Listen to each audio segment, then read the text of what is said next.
We, Hoàng Kim Thành and Amanda Tôn, would like to extend a warm welcome to all of you for attending our gala tonight. thưa quý vị, chúng tôi xin gửi lời chào thân ái nhất đến tất cả quý vị có mặt trong đại hội tiệc gala chiều hôm nay.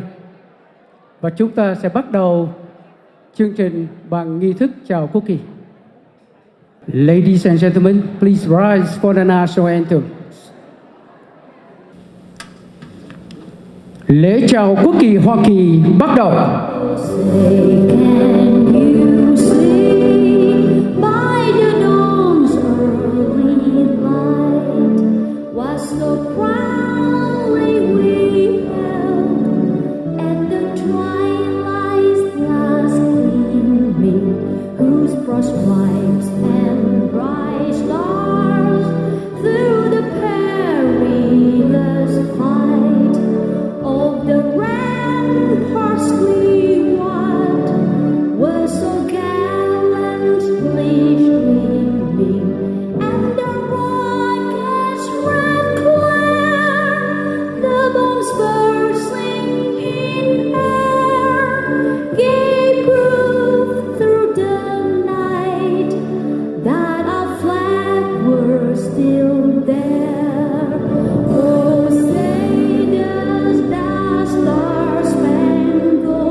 Và sau đây là lễ chào quốc kỳ Việt Nam Cộng Hòa. And now the national anthem of the Republic of Vietnam.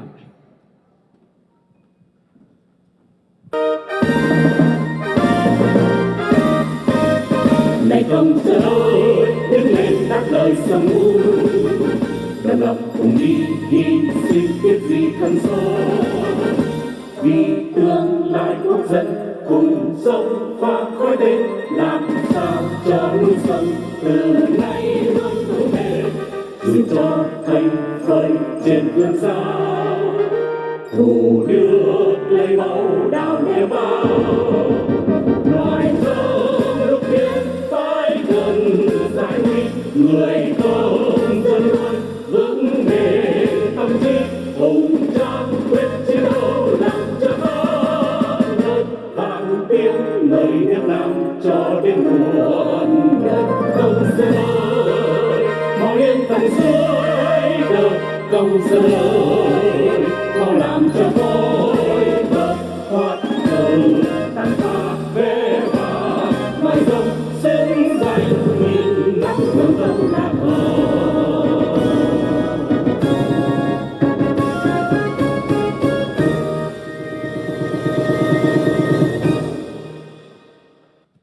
Và sau đây là một phút mặc niệm.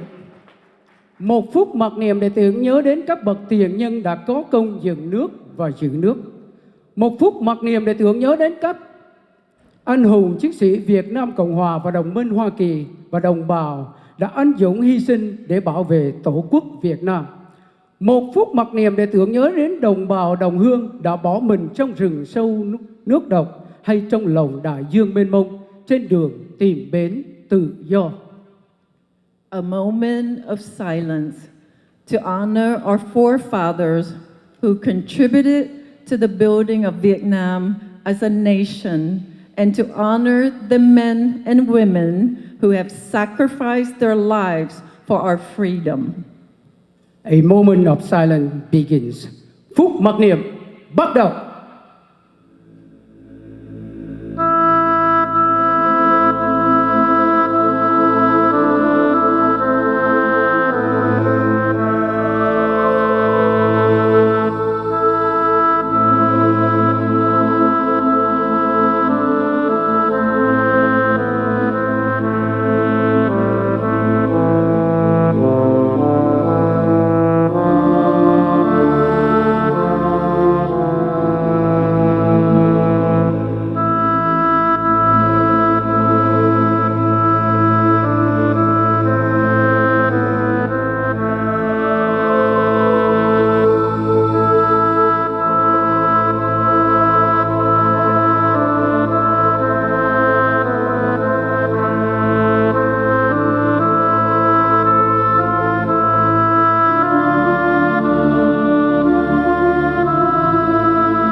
phút mặc niệm chấm dứt.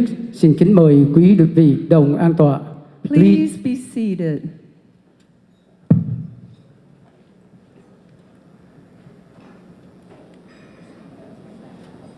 Thưa quý vị, chúng tôi chân thành cảm tạ sự hưởng ứng nồng nhiệt của quý vị đối với những hoạt động của Hội Y sĩ Việt Mỹ tại Houston, Texas. Mục đích của buổi đại hội hôm nay trước hết nhằm gia tăng kiến thức về một số vấn đề y khoa có ảnh hưởng đến cộng đồng Việt Nam tại Houston và các vùng phụ cận, và cũng để tạo cơ hội có dịp cho các đồng nghiệp hàn huyên trao đổi ý kiến. Kế đến, chúng tôi muốn tiếp tục truyền thống của Hội Y sĩ Việt Mỹ tại Houston, trao học bổng khuyến khích cho các em sinh viên y khoa, sinh viên đại học và các em học sinh trung học. We would like to express our appreciation for your support. We would like to acknowledge our sponsors and our exhibitors tonight. One of the intentions of this event is to raise awareness regarding health issues that affect the Vietnamese community in Houston. We are also continuing the tradition of VAMA Houston, and that is to award encouragement scholarships to medical students, college students, and high school students. We would like to acknowledge the following sponsors and exhibitors. Our gold sponsor tonight is Gilead. Please give them a warm applause. Our silver sponsors tonight are Excelsis, Houston Methodist, and ZT Corporate.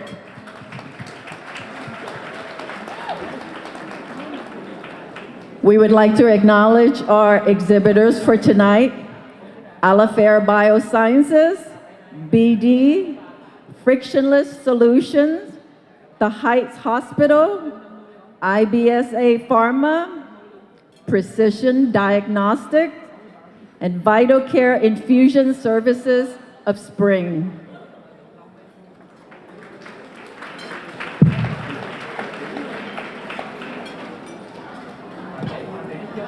We would like to acknowledge at this time our silent auction donors, Dr. Hương Lê, Dr. Bông Mui and Mrs. Tammy Mui, Mrs. Nicole Ngô, Dr. Hạc Nguyen and Mrs. T. Nguyen, Dr. Anthony Nickel and Sandy Nickel, Brian Pham, and we have 2 anonymous donors.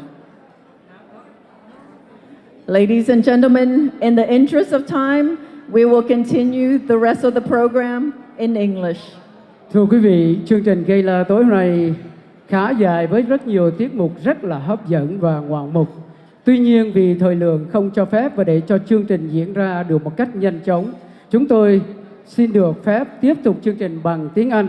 Mặc dù thưa quý vị, chúng tôi rất thích nói tiếng Việt bởi vì tôi yêu tiếng nước tôi từ khi mới ra đời, người ơi.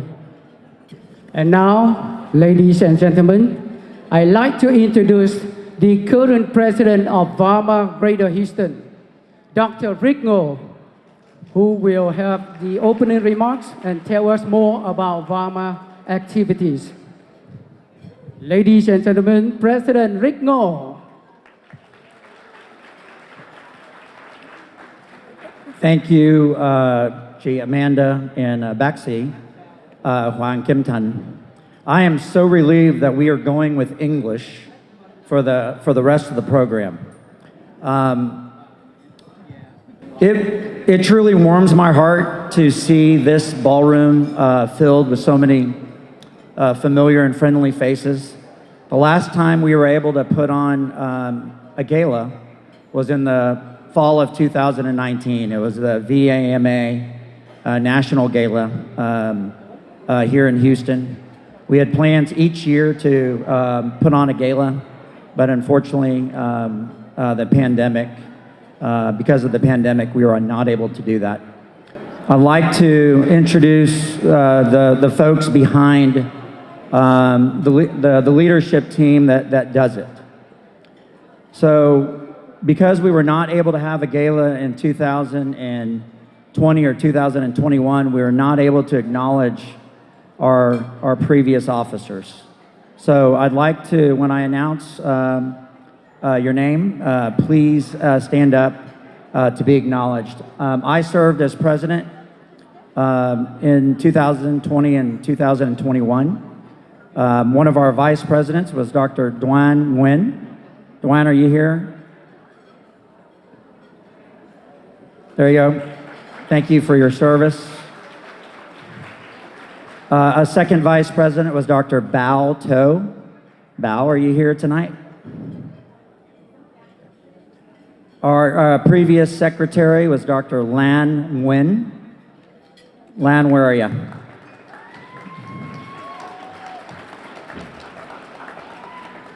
Our previous treasurer was Dr. Ngauk Pham.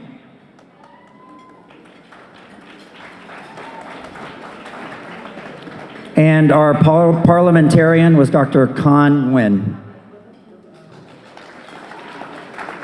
Ladies, thank you so much for your past service. Totally appreciate it. Now I'd like to introduce the current officers serving for 2022 and 2023. Vice President, Dr. Diane Nguyen. Second Vice President, Dr. Lan Nguyen.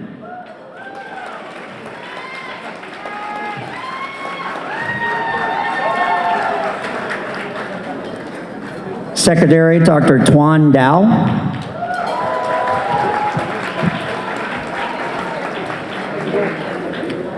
Treasurer, Dr. Ngauk Pham. And parliamentarian, again, Dr. Con Nguyen. We are very, I can speak for the entire group of officers that we're very excited to serve and lead this organization and to serve our community. Thank you so much.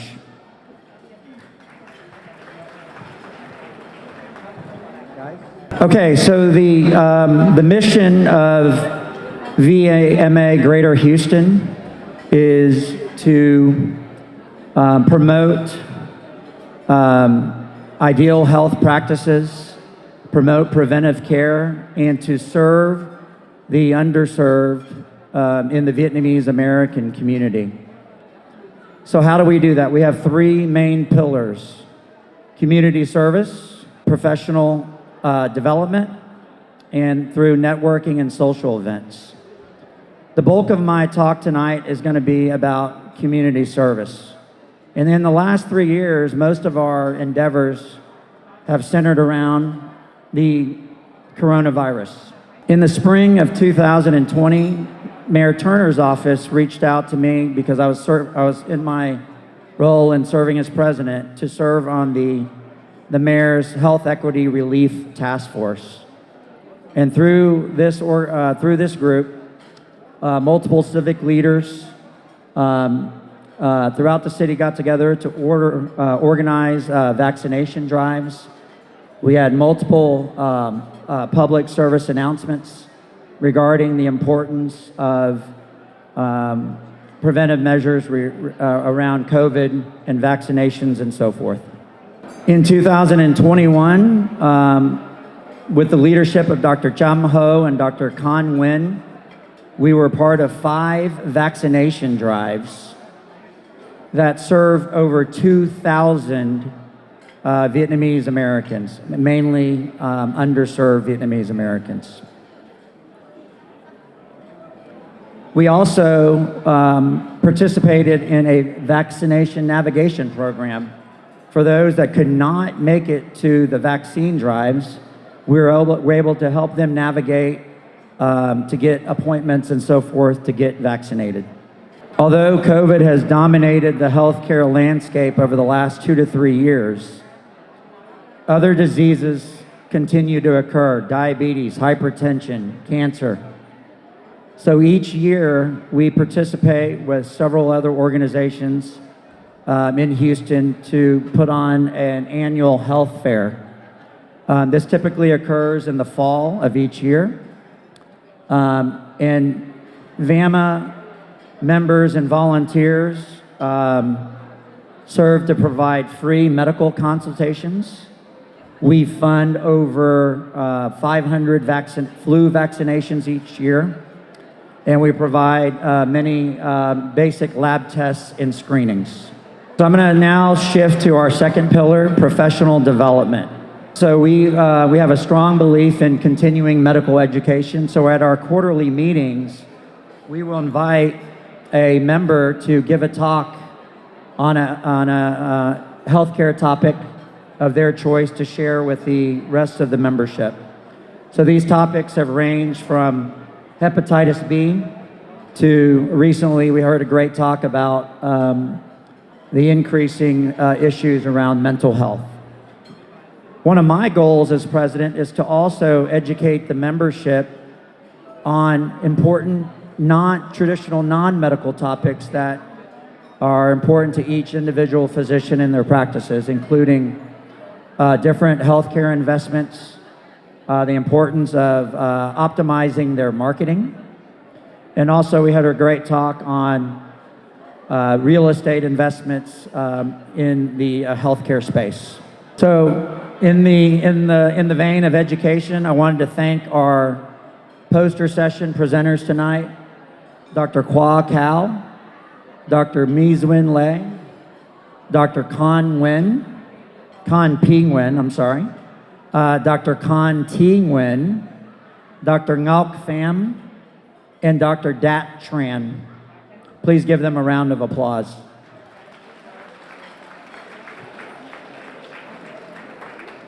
So I'm going to segue to these next couple of slides, and it's a combination of both community service and professional development.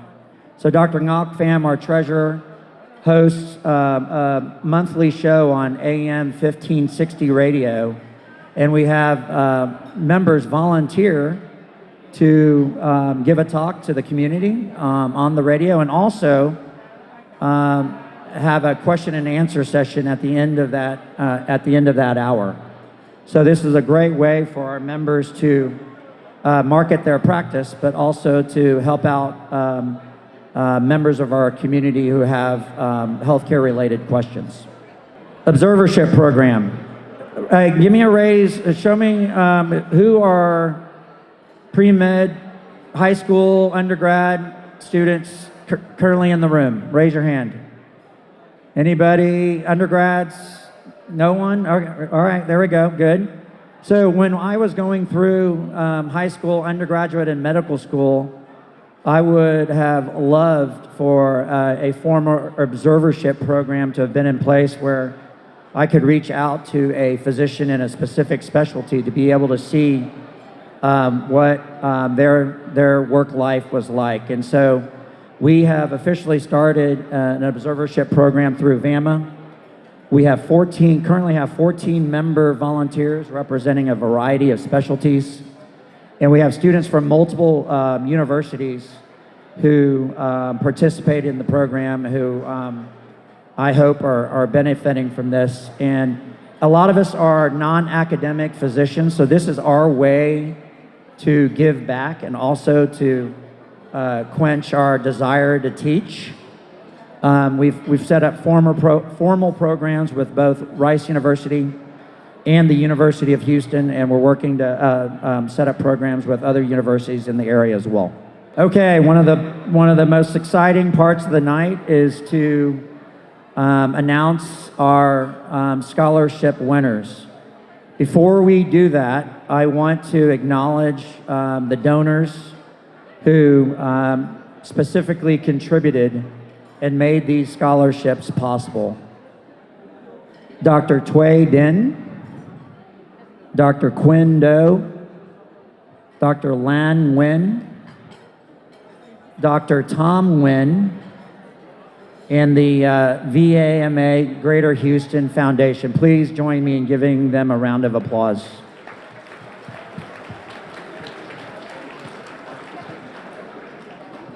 At this time, I would like to introduce Dr. Tao Nguyen to the stage.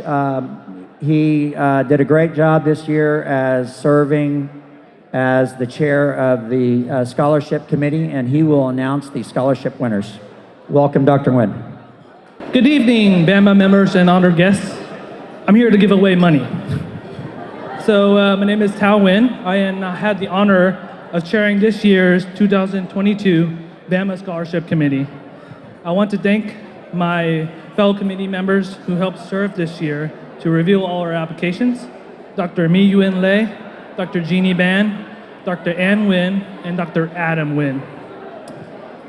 This year, we have asked all our applicants about how the COVID-19 pandemic has affected them.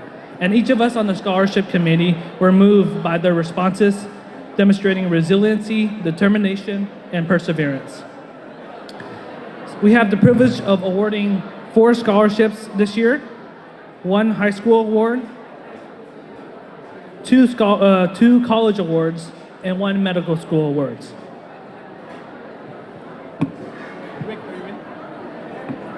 So without further ado, here are our scholarship winners. Is Tina Tran. Congratulations. Tina is a current senior at Kerr High School. She's a very active volunteer at our Vietnamese parish, Christ Incarnate Word, and dedicated to her education and her family. She will be attending Sam Houston State University to pursue a career in nursing. And we all know we need more nurses. Congratulations, Tina.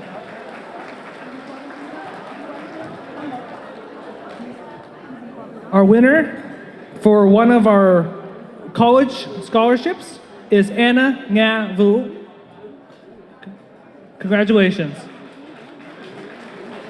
She has graduated from the University of Houston with a Bachelor of Science in Biochemistry and currently a research coordinator at the Baylor College of Medicine. She demonstrates many innate qualities of our Vietnamese culture, including hard work, determination, and family values. She will be attending the University of Houston College of Medicine in the summer to begin her medical career and hopefully pursue primary care. Congratulations. Unfortunately, 2 of our recipients could not attend tonight's gala, but we are still privileged to honor and recognize them this evening. Receiving the VAMA College Scholarship Award is Celine Nguyen, a senior at Rice University, who will be graduating in a Bachelor of Arts in Psychology and hopefully will be attending medical school in the future. Receiving the VAMA Medical School Scholarship Award is Christopher Nguyen, who will be graduating from the Baylor College of Medicine and will be attending internal medicine residency in Georgia. Congratulations to all our recipients.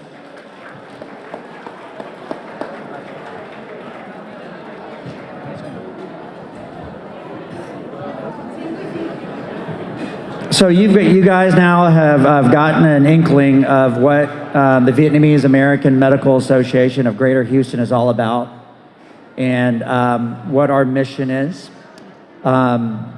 At your tables are donation and pledge cards to support our community programs, to support our scholarship program.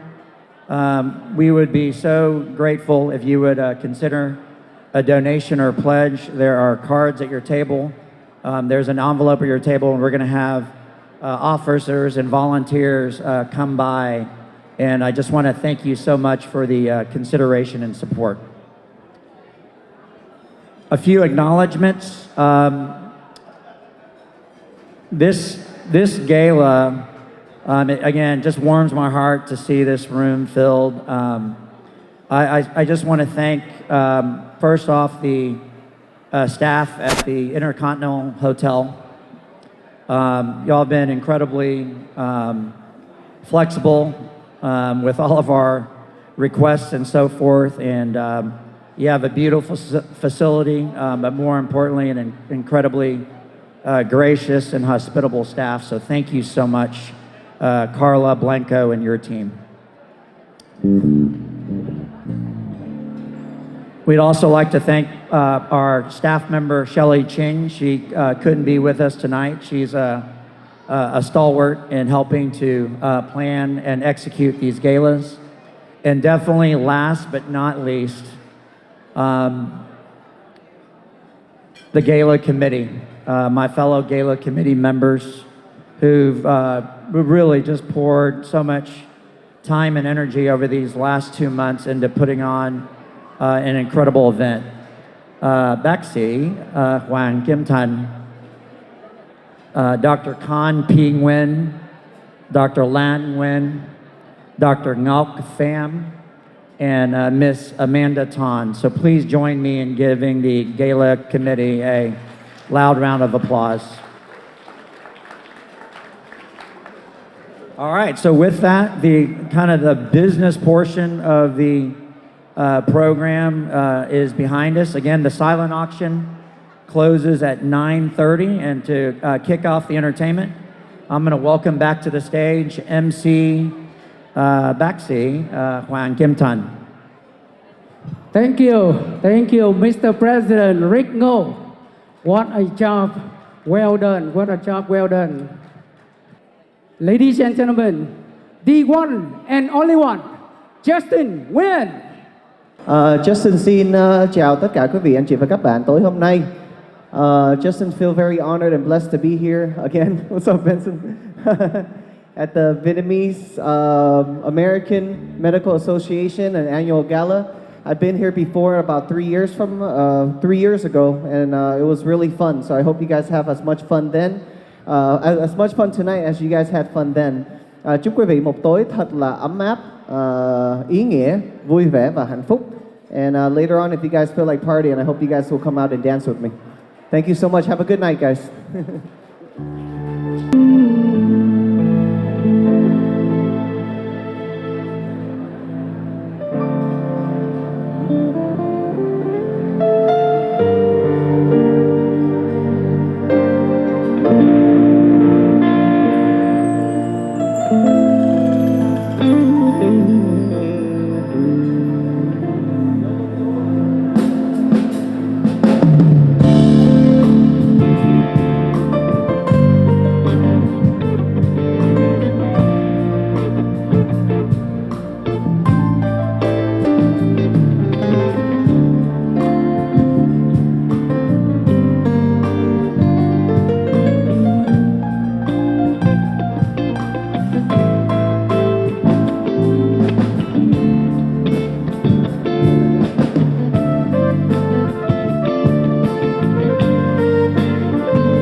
As the music dies, something in your eyes calls to mind a silver screen. Oh, it's a sad goodbye.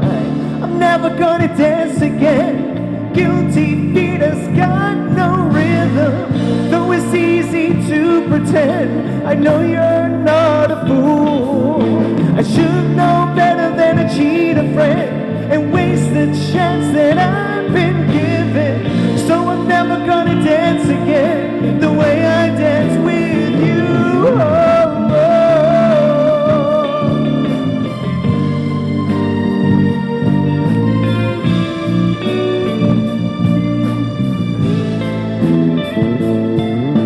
Time can never mend the careless whisper of a good friend.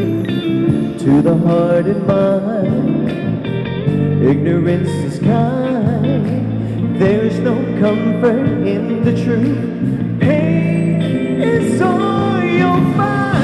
I'm never gonna dance again. Guilty feet has got no rhythm. Though it's easy to pretend, I know you're not a fool. I should know better than to cheat a friend and waste a chance that I've been given. So I'm never gonna dance again the way I dance with you.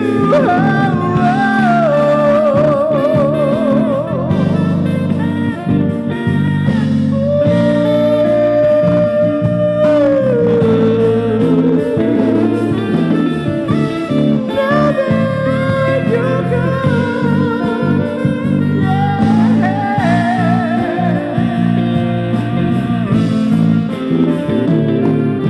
tonight the music seems so loud. I wish that we could lose this crowd. Maybe it's better this way. We hurt each other with the things we want to say. We could have been too good together. We could have lived this dance forever. But now it's gonna dance with me. Please stay. I'm never gonna dance again. Guilty feet has got no rhythm. Though it's easy to pretend, I know you're not a fool. I should know better than to cheat a friend and waste a chance that I've been given. So I'm never gonna dance again the way I dance with you.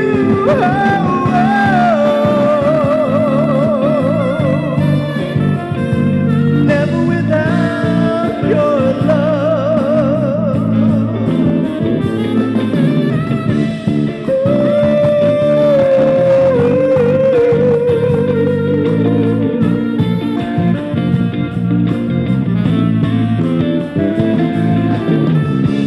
Now that you're gone, now that you're gone,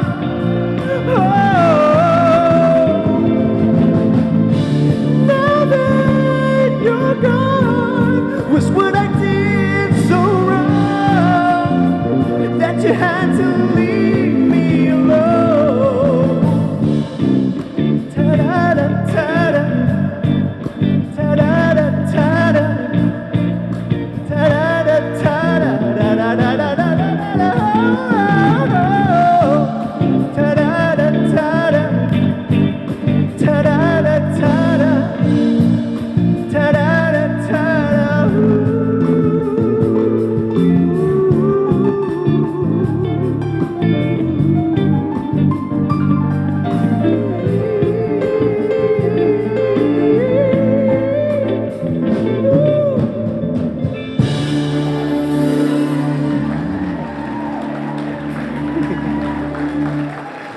Cảm ơn quý vị thật là nhiều. Thank you so much for that. Ca khúc kế tiếp mời quý vị lắng nghe ca khúc rất là quen thuộc. I'm sure you guys know this song, but I'm going to mix it up a little bit with a Vietnamese song.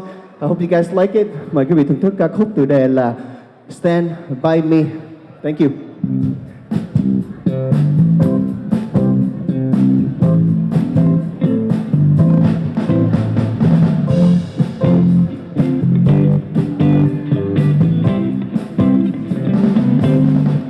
When the night has come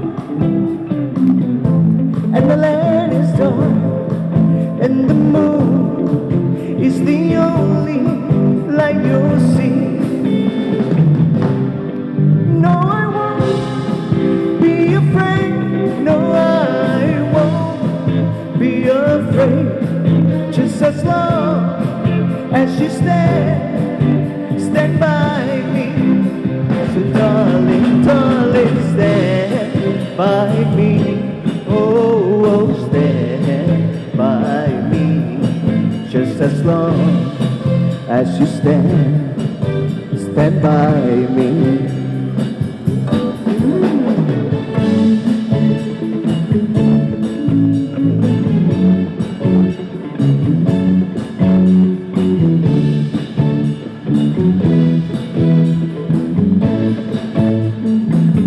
Khi đôi môi em còn đỏ mộng, em muốn nói em yêu anh. Khi bên còn trong hơi thở, lại gần hôn anh đi. Khi con tim không còn trên đời, khi hai má em hay hay, em nói em xây tiếng đàn, vậy lại gần hôn anh đi, lại gần hôn anh sẽ để em mặt trời, lại gần hôn anh, hay em để anh chơi vơi. Giờ còn đôi ta, kia là núi đây là nhà.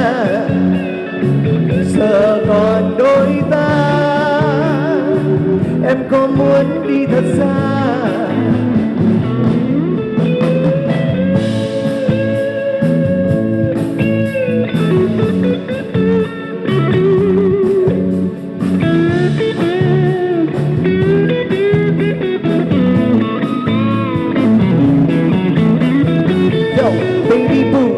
Everything seems like it starts when I'm with you.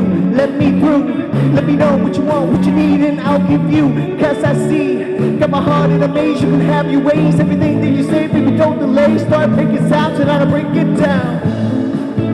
Hey!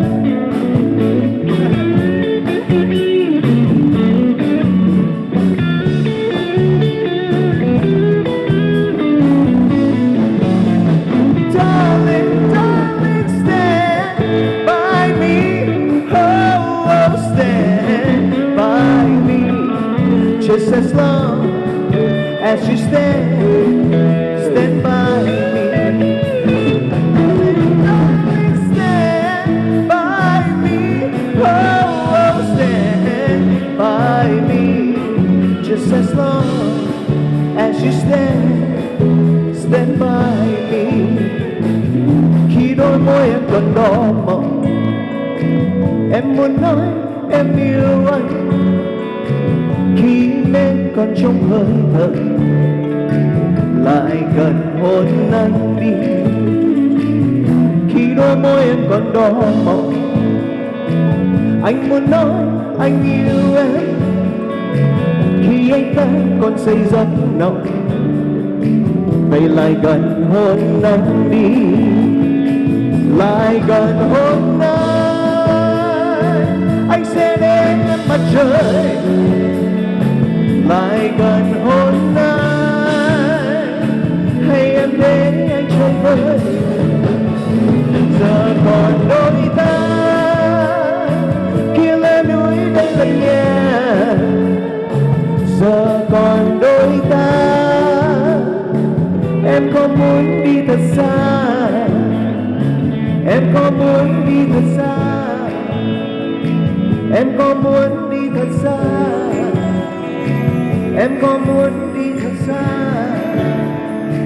em có muốn đi thật xa.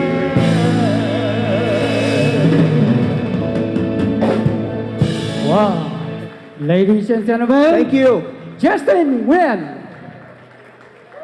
And Justin will be back in part 2 of the program. And now, ladies and gentlemen, the next singer also come from California. She is very attractive, charming, and beautiful. Thưa quý vị, một nữ ca sĩ chúng tôi cần sự giúp của quý vị. Xin quý vị dành một tràng pháo tay thật lớn để đón chào nữ ca sĩ Hoàng Thục Linh.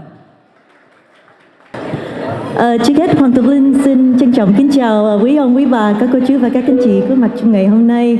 Good evening, ladies and gentlemen. I'm very happy to be here tonight. So how is everybody doing? Can I get a round of applause, please? Thục Linh rất là hân hạnh có mặt tới hôm nay để giúp vui cho chương trình. Cũng như khá lâu Thục Linh được gặp mặt những quý khán giả của thành phố Houston, cho nên tôi rất là vui hôm nay có thể giúp vui cho các anh chị.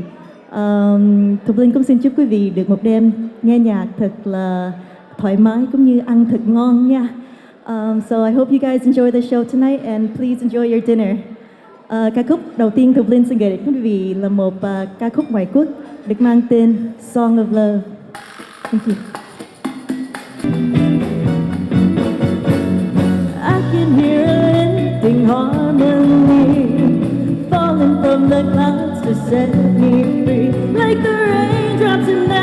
heaven tumbling down. I feel your mist all around. Every time I hear your music play, haven't got the strength for running away. I don't care about the weather, let's take a chance. I'm overwhelmed by your trance, taken by your fantasy, shaken with your ecstasy. Everything you do to me feels so good and so right, brighter than the silver moon, lighter than a toy balloon. Every time you play your tune in the night.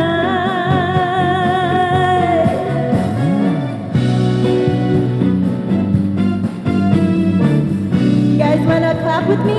Quý vỗ tay và tập lên nha, come on!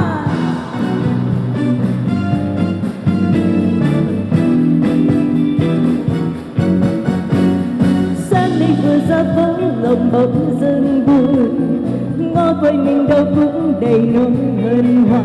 Chung quanh nghe đôi từng đôi xanh kề áo khoe màu thơm rực nồng nét môi tình thơm ngát. Mới hay tình yêu đã rực rỡ trong tim, thiết tha lời say đắm người đã chào đến em. Ôi yêu thương như ngàn hoa thắm màu đã mang niềm vui từ trong trái tim hồng lên mắt. Hãy quên hết đi những muộn phiền, hãy quên hết đi những muộn phiền. Ta cùng nhau nắm tay ngọt ngào, quên thế gian đầy gian dối. Hãy trao đến nhau những nụ cười, xóa đi những băng giá một thời. Ta cùng nhau dệt bao khúc ca đẹp xa. Hãy quên hết đi những muộn phiền, hãy trao đến nhau những nụ cười.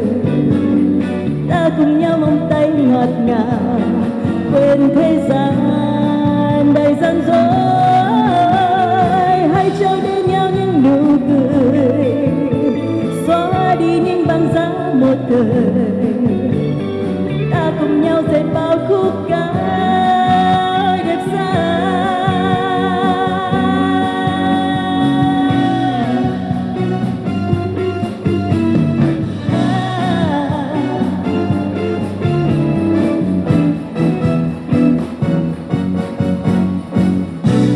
Thank you.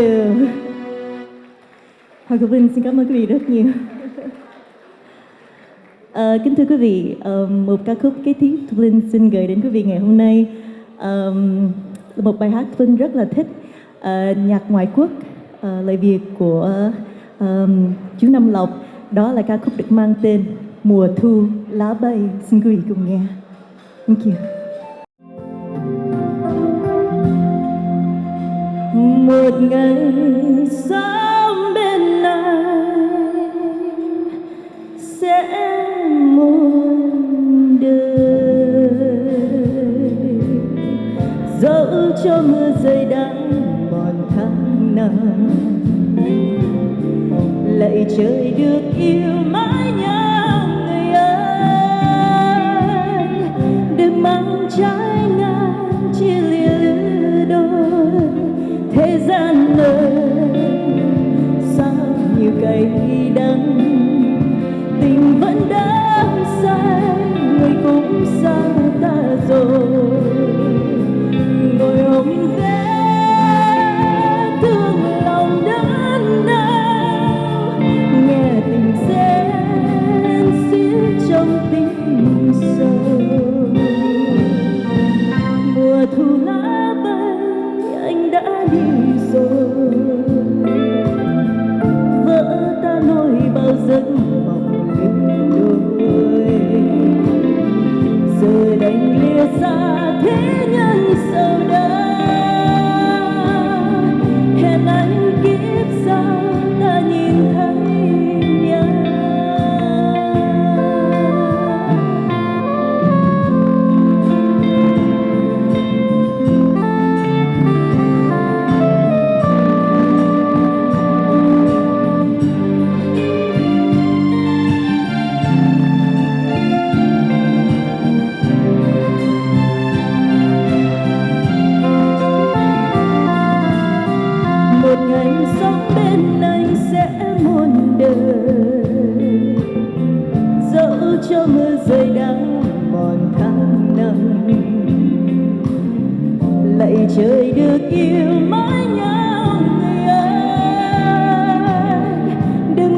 trái ngang chia lìa lứa đôi. Thế gian đời sao như cây đắng, tình vẫn đắm say, người cũng xa ta rồi. Ngồi ôm vết thương lòng đớn đau, nghe tình sẽ xiết trong tim sâu. Mùa thu lá bay anh đã đi rồi, vỡ tan nỗi bao giấc mộng lứa đôi. Giờ đành lìa xa thế nhân sầu đau, hẹn anh kiếp sau ta nhìn thấy nhau. Giờ đành lìa xa thế nhân sầu đau, hẹn anh kiếp sau.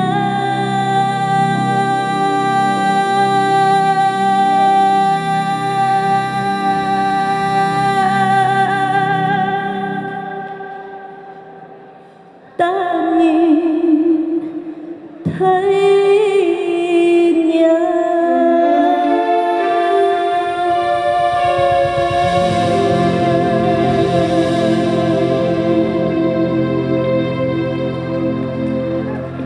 Mùa thu lá bay thưa quý vị. Hoàng Tử Vinh xin cảm ơn quý vị rất nhiều. Với tiếng hát của nữ ca sĩ duyên dáng khả ái Hoàng Thục Linh, và Hoàng Thục Linh sẽ cũng trở lại trong phần 2 của chương trình. Tiếp nối chương trình, trước khi chúng tôi giới thiệu đến quý vị một cái màn gọi là rất là độc đáo cho chương trình tối hôm nay, chúng tôi xin hân hạnh giới thiệu đến quý vị một nhạc phẩm do một ca sĩ đến từ Dallas gửi đến tất cả quý vị. Kính thưa quý vị, nhạc phẩm Viễn khúc Việt Nam, nhạc và lời của nhạc sĩ Hàng Lệ Nhân sẽ được trình bày bởi tiếng hát của một ca sĩ, nha sĩ. Thưa quý vị, bài hát Viễn khúc Việt Nam là một bài hát mà chúng tôi rất yêu thích và quý vị sẽ được nghe sau đây. Viễn khúc Việt Nam là một bài hát viết về cho một cái thế hệ thứ ba, một thế hệ mà chưa bao giờ về Hà Nội, chưa bao giờ ghé Sài Gòn, chưa bao giờ thăm xứ Huế và chưa bao giờ thấy Việt Nam. Kính thưa quý vị, Viễn khúc Việt Nam sẽ được trình bày qua giọng hát của nha sĩ, ca sĩ Phạm Đăng Khoa.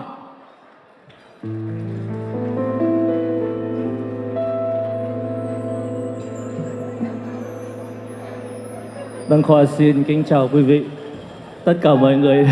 Hello. Xin mời ban nhạc bắt đầu đi ạ. Bác sĩ Mùi Quý Bầm, bác sĩ Hương Lê, anh Rick Ngô, Charles Quang and his wife, all the famous people. And Dr. Trầm, anh Đức nữa. Tí phải bắt cóc anh Đức lên đây hát mới được.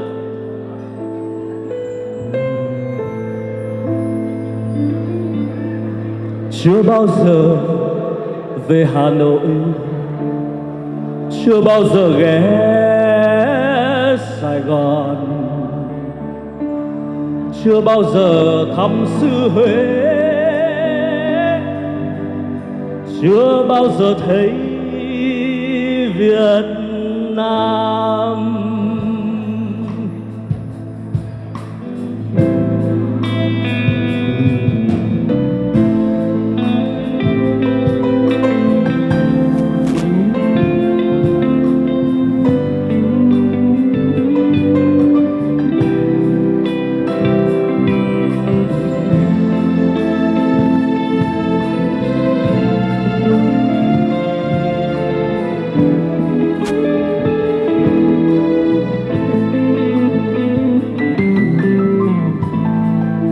Chưa bao giờ về Hà Nội, chưa bao giờ ghé Sài Gòn, chưa bao giờ thăm xứ Huế, chưa bao giờ thấy Việt Nam.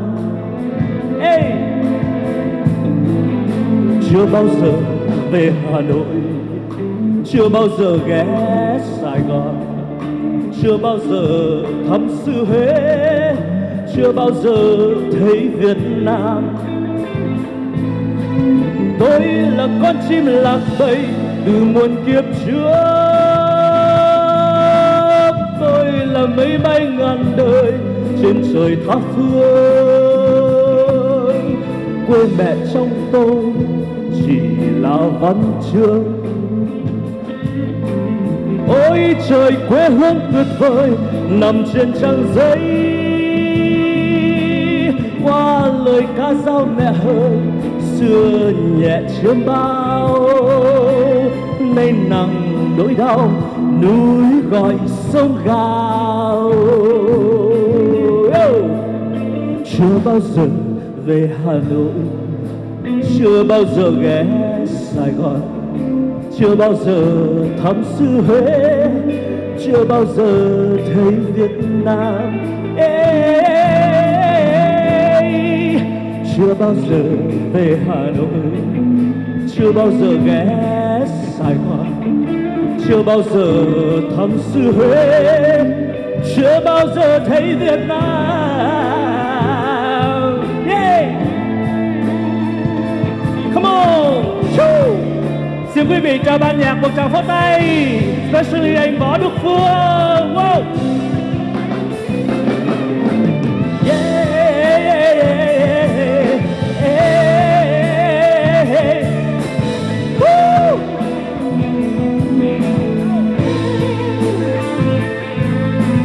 Tôi là con chim lạc bầy từ một kiếp trước,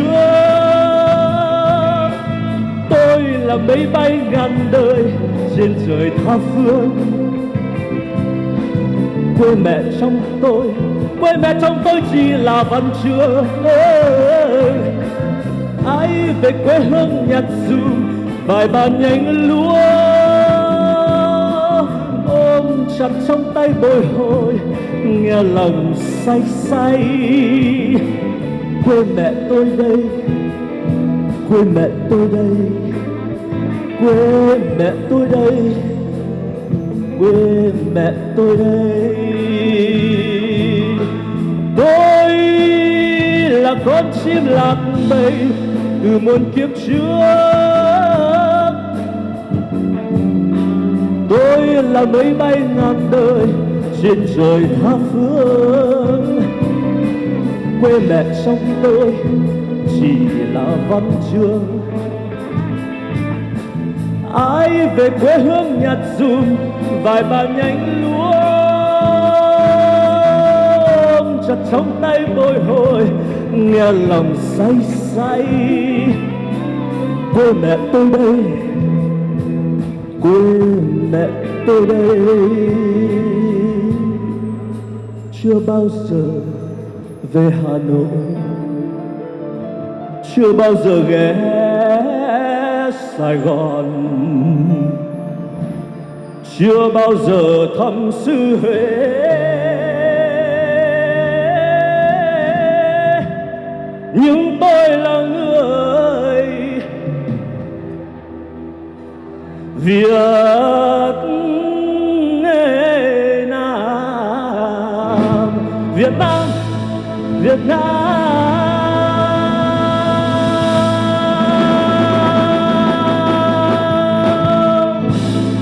Yes. Cho Khoa xin hỏi thôi nhá. You guys are in the mood, right? Ai là người đến từ miền Bắc Việt Nam đâu ạ?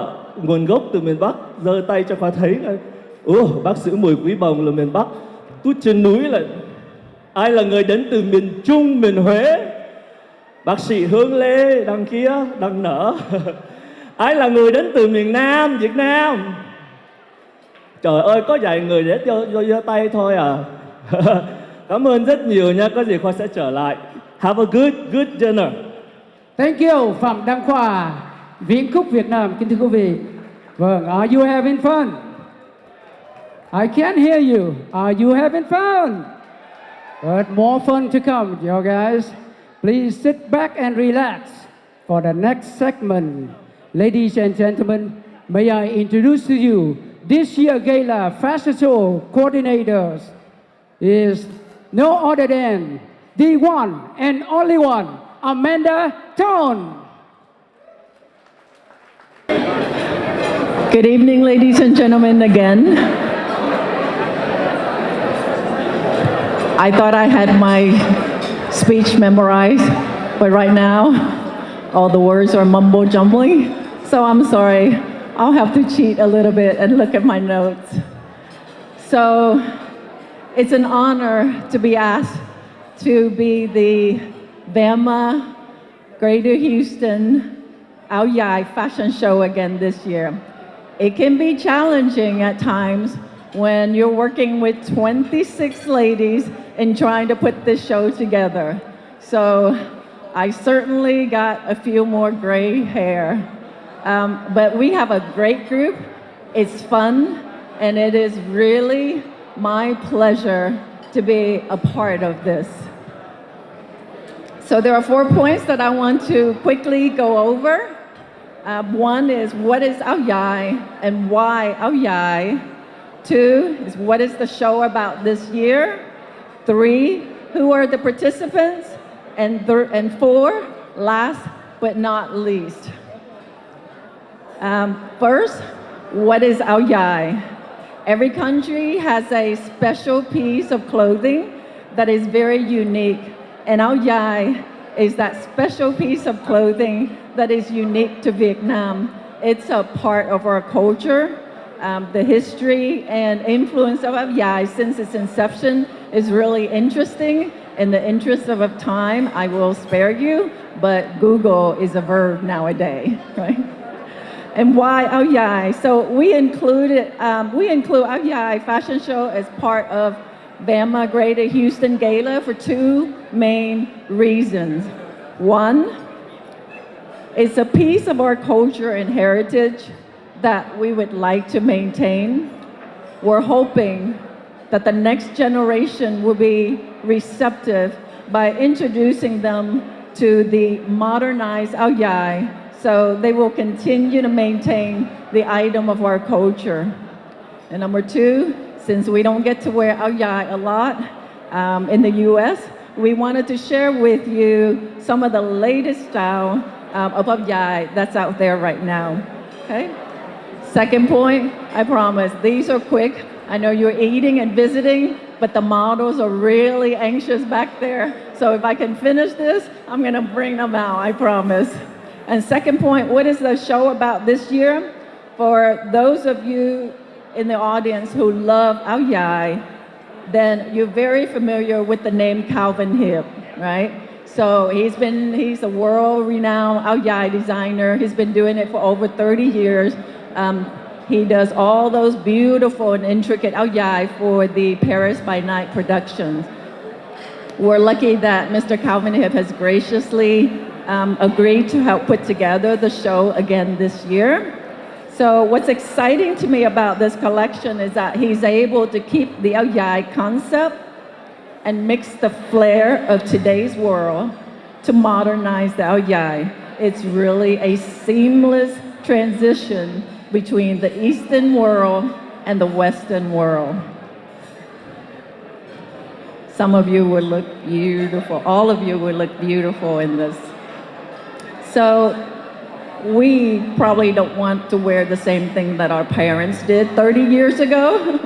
So that's why we need to modernize the Ao Dai so that our children, this next generation, will continue to wear it for us, okay? So the show this year will have 2 parts. One, you'll see our male model comes out first, and they're having a blast because they don't have to do hair, they don't have to do makeup. They can wear whatever they want and they can walk however they want to. They will open the show for us. And the second part of the show, you'll see all of our female models wearing beautiful modern Ao Dai from Calvin Hibb. And this year's theme, as you can tell from my hair, is Paris. Okay. Third point, so who are the models tonight? You will see on stage our own VAMA members, dentists, pharmacists, VAMA's member spouses, children, nieces, nephew, cousins, and friends. They're all back there. In previous years, we were lucky to get maybe 2 or 3 young girls to join us. on stage. And so in the past, some of the VAMA spouses had to step up and walk the stage and model their ao dai. But this year, you will see so many young faces on stage tonight. Okay? These models either volunteer or they got drafted. I'm thinking that they probably got drafted by someone who's standing in front of you right now. But it's a great group of ladies. I had 2 success stories to share with you. The first success story is in 2019, which was the last time we did this gala, right before COVID. One of the models up here, she was barely 15 at the time, and she has never been on stage, and she has never done this runway before. But after walking this runway in 2019, she found it of interest, and she talked to her parents about it, and wouldn't you know, she inherited her looks from her parents and her grandparents. She was signed on by a professional modeling agency. So this was where she started her career, and you will see her tonight, and all the models are beautiful, but it'll be really hard to miss her. The second success I like to share with you is that we started this little project by having this fashion show as part of VAMA's gala, originally just as part of entertainment. And we made all the VAMA spouses model their own ao dai. Well, now it has turned into a full production. We have the designer, he flew in his whole team of makeup and artists back there. The goal of passing on to the next generation to wear ao dai to protect and preserve this special piece of clothing in our culture is almost accomplished.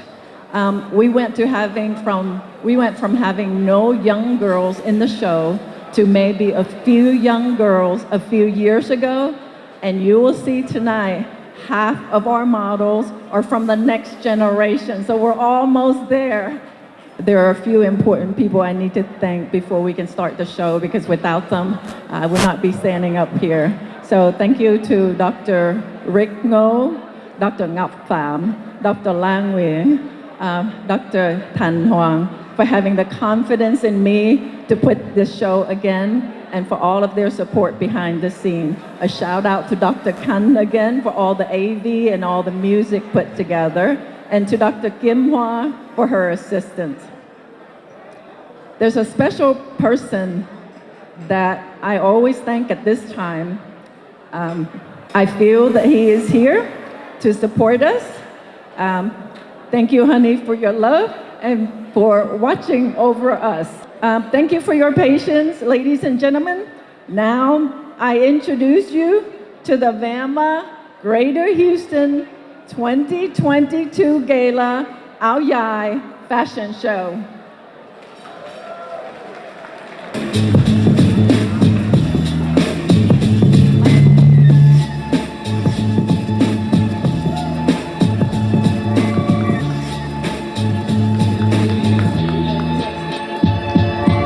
Where do I begin to tell the story of how great love can be?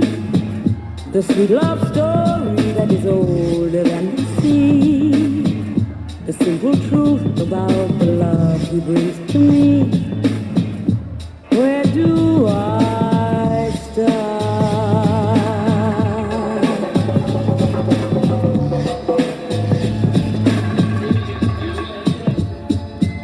Like a summer rain that fills the pavement with a pink leather shine. He came into my life and made the living fine, and gave a meaning to this empty world of mine. He fills my heart. He fills my heart with very special things, with angel songs, with wild imaginings. He fills my soul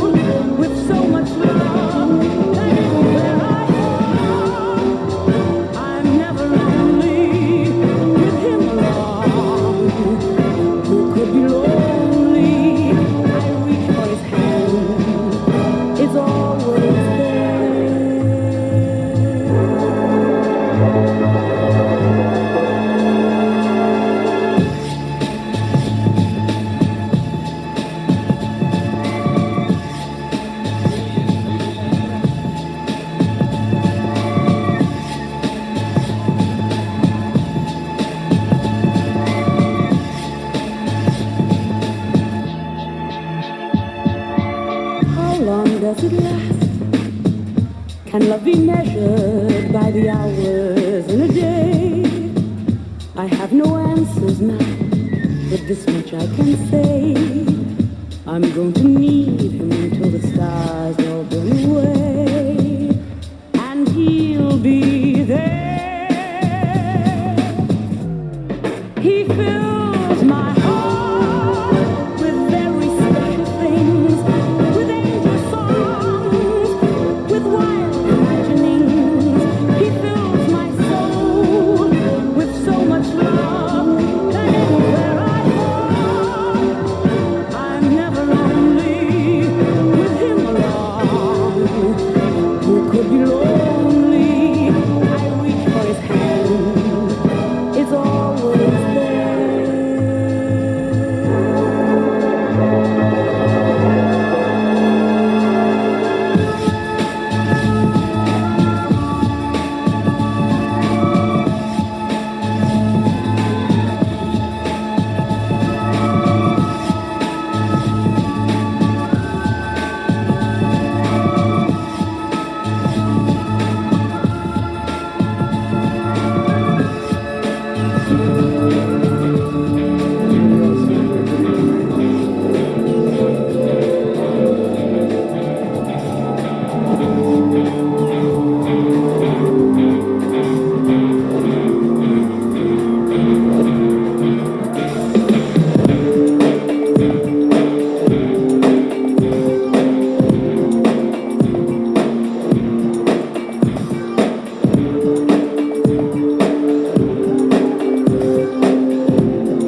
Ladies and gentlemen, I present to you tonight the VAMA Greater Houston 2022 Áo Dài Fashion Show by Calvin Hipp.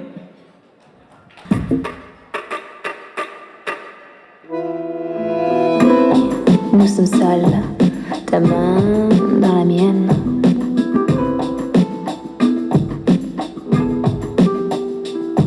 Elle se pose et repose jusqu'au flot.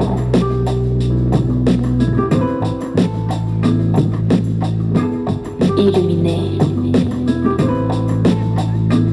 Please turn on the lights. Please turn on the lights. Moi, si je devais résumer ma vie aujourd'hui avec vous, je dirais que c'est vraiment des rencontres. Des gens qui m'ont tendu la main, peut-être à un moment où je ne pouvais pas, j'étais seul chez moi. Et c'est assez curieux de se dire que les hasards, les rencontres forgent une destinée.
Je disais là, puisque moi au contraire, je dis merci à la vie, je dis merci, je chante la vie, je danse la vie, je ne suis qu'amour. Et finalement, quand beaucoup de gens aujourd'hui me disent, mais comment fais-tu pour avoir cette humanité? Et là, je leur réponds très simplement, je leur dis, c'est ce goût de l'amour, ce goût donc qui m'a poussé aujourd'hui à entreprendre une production organique, mais demain, qui sait, peut-être simplement à me mettre au service de la communauté, à faire le don de soi.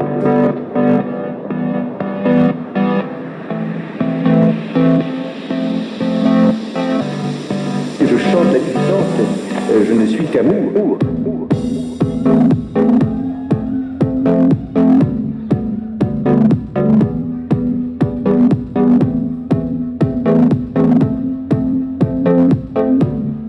Je chante la vie, je danse la vie, je ne suis qu'amour.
te revoir. Je sais bien que c'est illusoire et je pleure. Il est tard, c'est la fin de notre histoire. Minuit 10, ce soir en scène, rue du Petit Toit.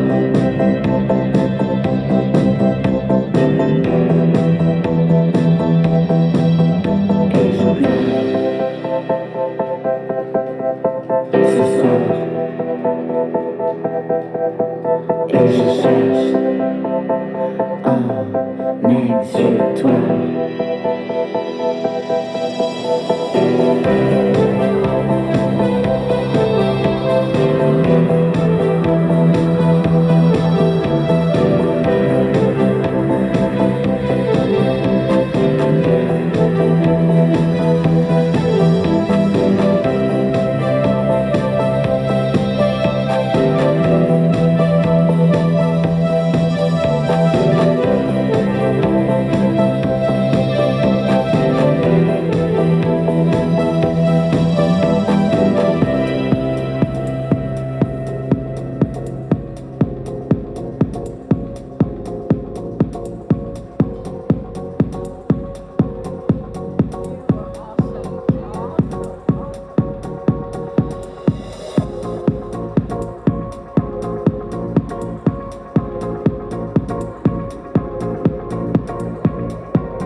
Bring that ass back like a boom, boom, boom, boom, boom.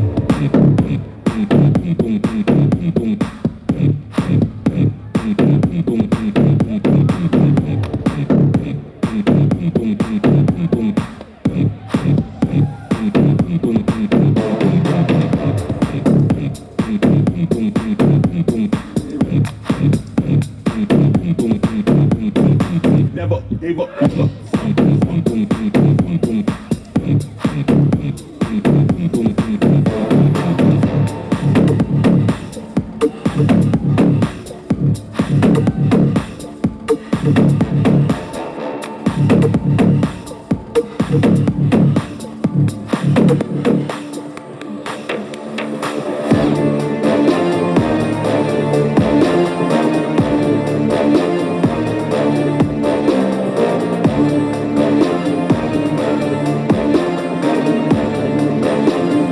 Bring that ass back like a boom, boom, boom, boom, boom.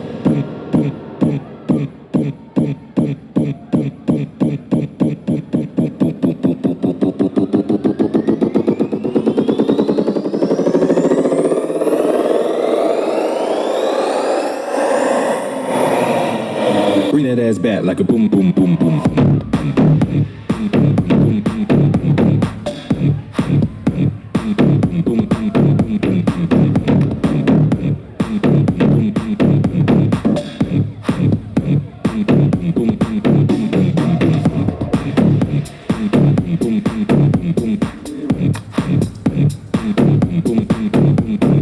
Never gave up.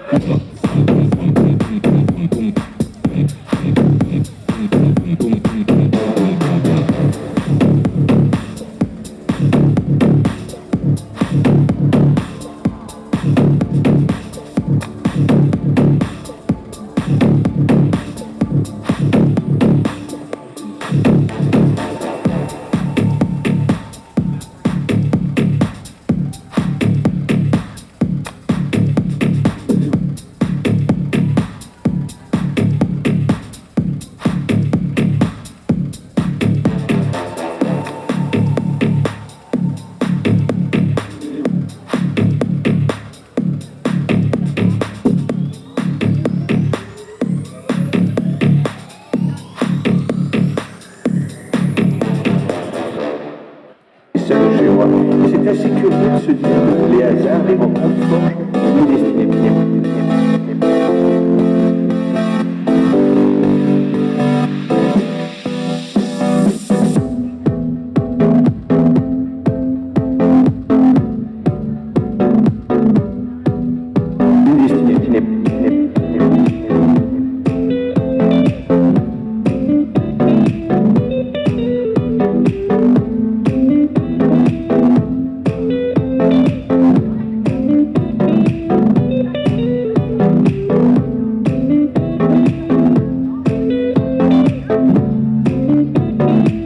C'est une bonne situation, ça.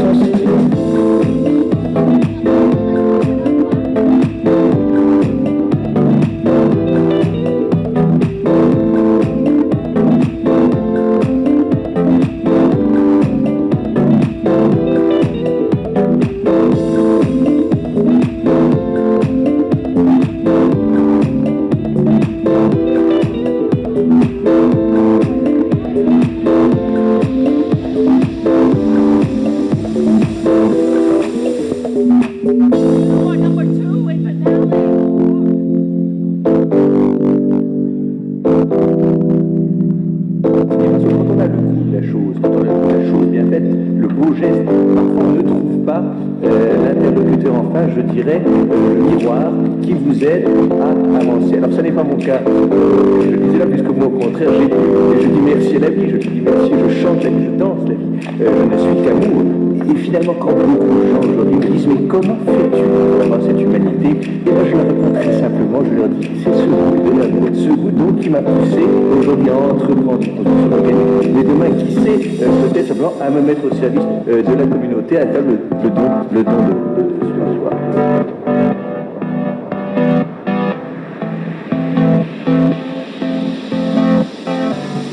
Et je chante la distance, je ne suis qu'amour.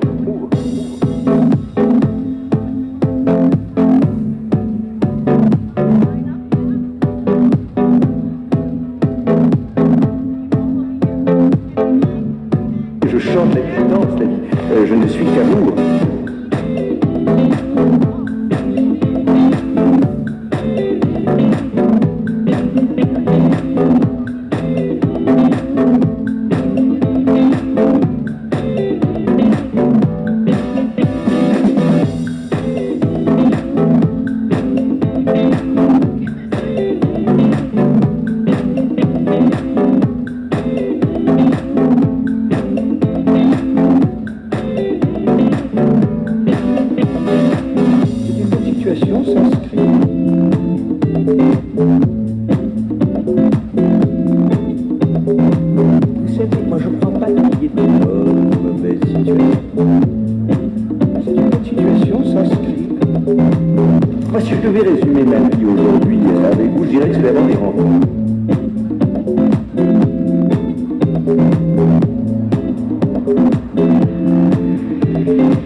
VAMA Greater Houston Outyoung Fashion Show.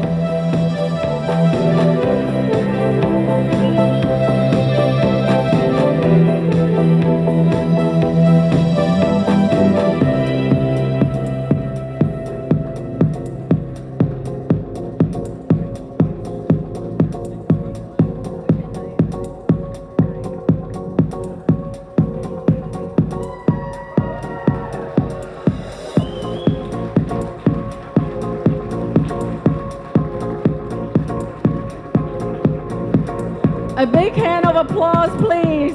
All these models volunteer their time and money and lots of effort to be here with you today. Thank you so much.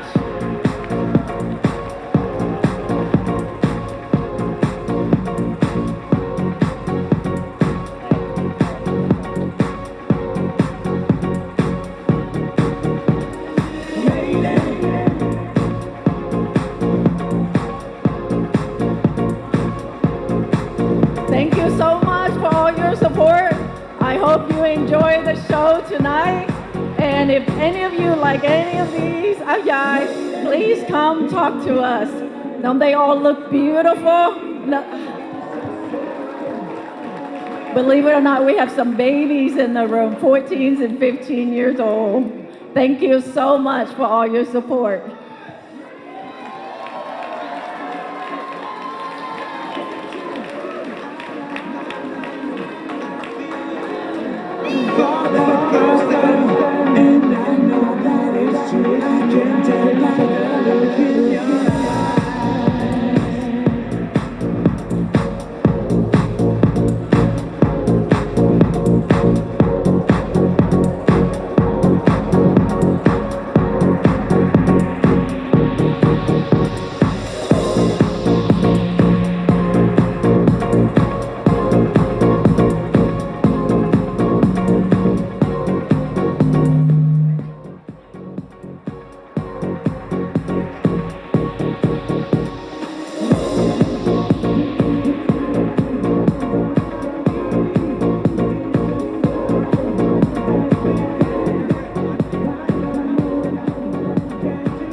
At this point, I like to ask President Rick Ngô, please on the stage, please. Be on stage for me. Ladies and gentlemen, let's give another round of applause to our volunteer models. What an incredible Alzai fashion show.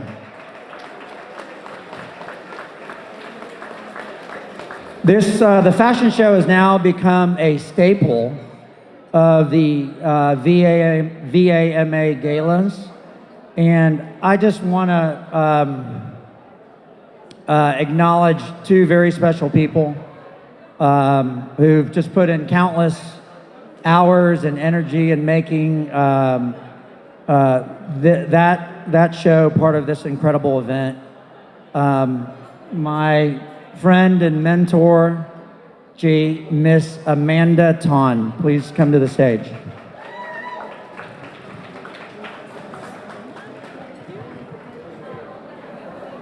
And Amanda's cohort, who has supported us, flew out here and just donated so much of his time and resources in making it an incredible show.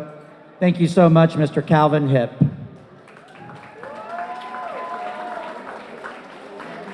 Another round of applause for Amanda and Calvin.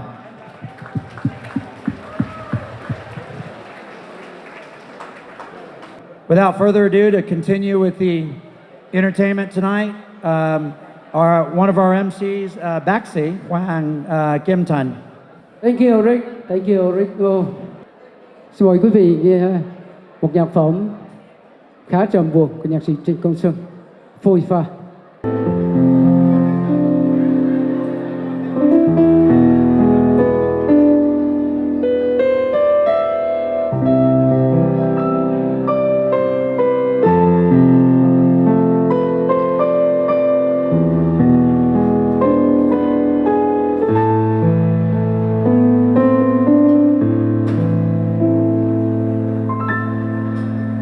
Ôm lòng đêm nhìn bên trăng mới về, nhớ chân giang hồ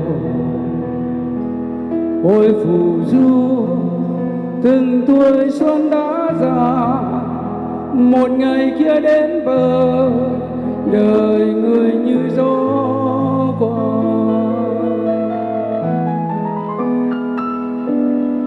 Không còn ai, đường về ôi quá dài, nhưng đêm xa người.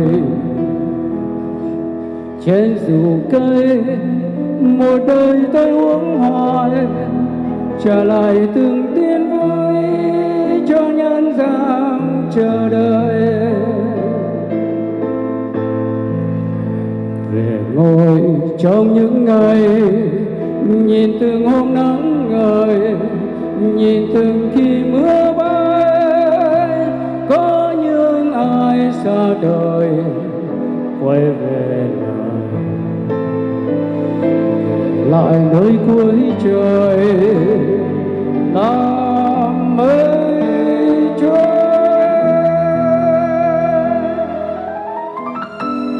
Thôi về đi, đường trần đâu có gì, tóc xanh mây mùa. Có nhiều khi từ vườn kia bước về, bàn chân ai rất nhẹ, tựa hôn những năm xưa.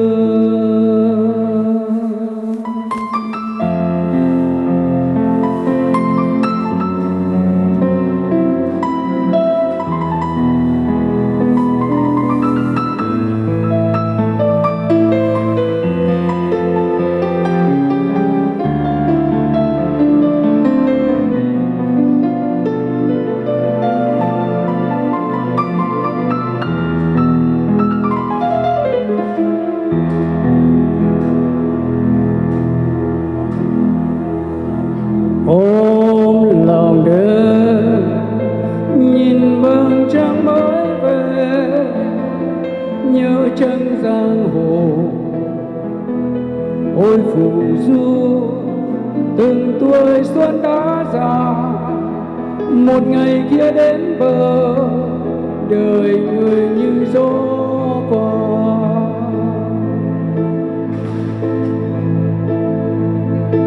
Không còn ai, đường về ôi quá dài, những đêm xa người. Trên dù cây một đời tôi uống hoài, trả lại từng tin vui cho nhân gian chờ đợi. Ngồi trong những ngày nhìn từng hôm nắng ngời, nhìn từng khi mưa bay, có những ai xa đời quay về lại nơi cuối trời, làm mây trôi.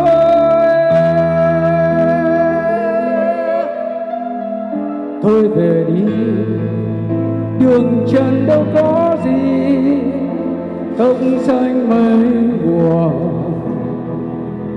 Có nhiều khi từ vườn kia bước về, bàn chân ai rất nhẹ, tựa hôn những năm xưa. Có nhiều khi từ vườn kia bước về, bàn chân ai rất nhẹ, tựa hôn những năm xưa.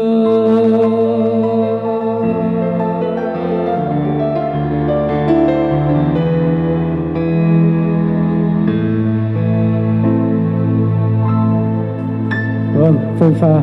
Xin quý vị dành một tràng pháo tay thật lớn cho nhạc sĩ Võ Đức Phương. Và sau đây chúng tôi xin hân hạnh giới thiệu đến quý vị một tiếng hát của một cháu bé năm nay mới 12 tuổi.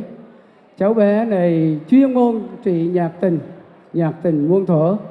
Cách đây không lâu cháu là thường hát cái bài 10 năm tình cũ. Lúc đó cháu mới 10 tuổi. Nghĩa là lúc cháu mà còn trong bụng mẹ thì cháu đã biết yêu, thưa quý vị.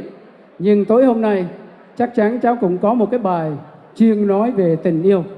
Cánh hồng phai của nhạc sĩ Dương Khắc Linh sẽ được trình bày qua tiếng hát của bé Bảo Long. Xin mời bé Bảo Long và xin mời ban nhạc lên sân khấu. Dạ, Bảo Long xin gửi đến lời quý vị. Bảo Long xin gửi đến lời quý vị một lời trân trọng kính chào đến tất cả quý vị khán thính giả. Nàng như một đóa hồng phai hương sắc heo hon theo những ngày dài. Cuộc tình đi qua trong em mang bao tiếc nuối trái tim vỡ tan, nhặt lại từng cánh rụng rời. Nàng vẫn xót xa cho chính đời mình, vì người em yêu đã nói dùng nhạc tuyệt vời nhất thế gian là em. Khi em như hoa nhặt màu, anh quên khi ta có nhau. Những phút ân ái lần đầu cho tim càng thêm nhói đau. Cánh hoa tan dưới chân nàng là cả tuổi xuân rơi theo mối tình. Sương rơi trên cánh lụa hồng, hãy nước mắt em ngóng trong mong tình sẽ đến một lần bên em để thôi nhớ mong. Cánh hoa tan dưới chân nàng là cả tuổi xuân rơi theo mối tình. Nàng khóc cho mình.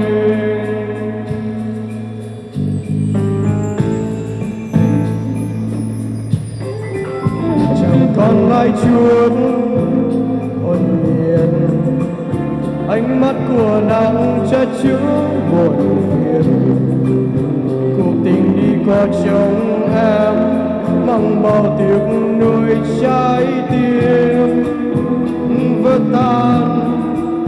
Hẹn nhau nơi cuối cuộc đời sẽ có với nhau giây phút tuyệt vời. Ở đây đâu như trong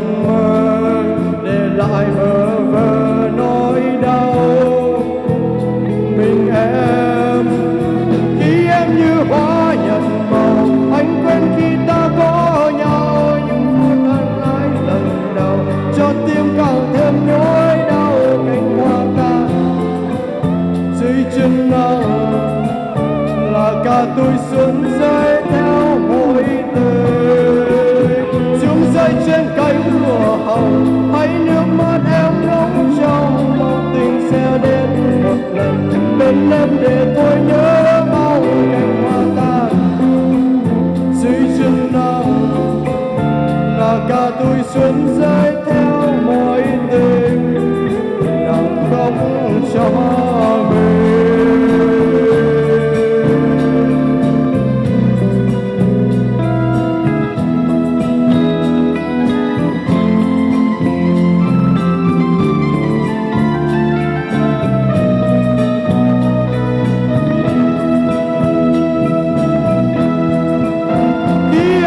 Hoa nhật màu anh quên khi ta có nhau những phút ân ái lần đầu cho tim càng thêm nhói đau cánh hoa tan dưới chân nắng là cả tuổi xuân rơi theo ngày tháng rung rơi trên cánh lụa hồng hãy nước mắt em ngóng trong mong tình sẽ đến một lần bên em để tôi nhớ mong cánh hoa tan dưới chân nắng là cả tuổi xuân rơi theo mối tình nặng không cho mình là cả tuổi xuân rơi theo mối tình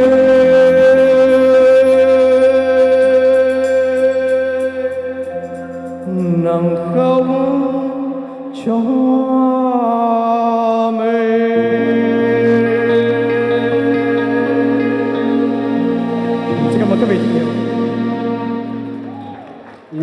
Diễn hát Bảo Long thưa quý vị, cánh hồng phai. Silent auctions will be closed at 9:30. So if you not have a chance to visit those items, so please do so at your convenience because at 9:30 we'll close the silent auction and shortly after that we will announce the winner of the silent auction. And now I'd like for you to relax and on the floor for dancing. Xin mời bác nhạc bắt đầu phần nhảy đờn với nhạc điệu Pasidor. Xin mời quý vị ta sẽ nhảy.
Ca khúc từ đề là Hãy cho tôi, mời quý vị lắng nghe.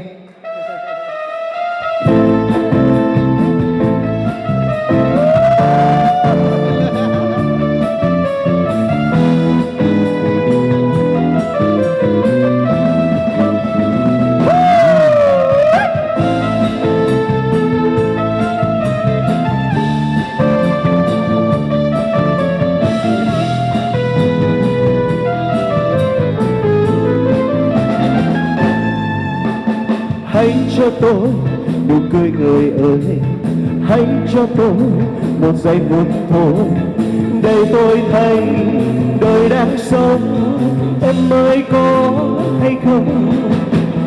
Nếm cho tôi nụ cười là lời nói với tôi rằng em rất vui, để tôi sống bằng hình bóng đôi khi có khi không. Em cho tôi bao nhiêu lời cay đắng, em cho tôi bao phiền lắng động, em cho tôi mê, em cho tôi say, em cho tôi quên lối kiếp từ đây.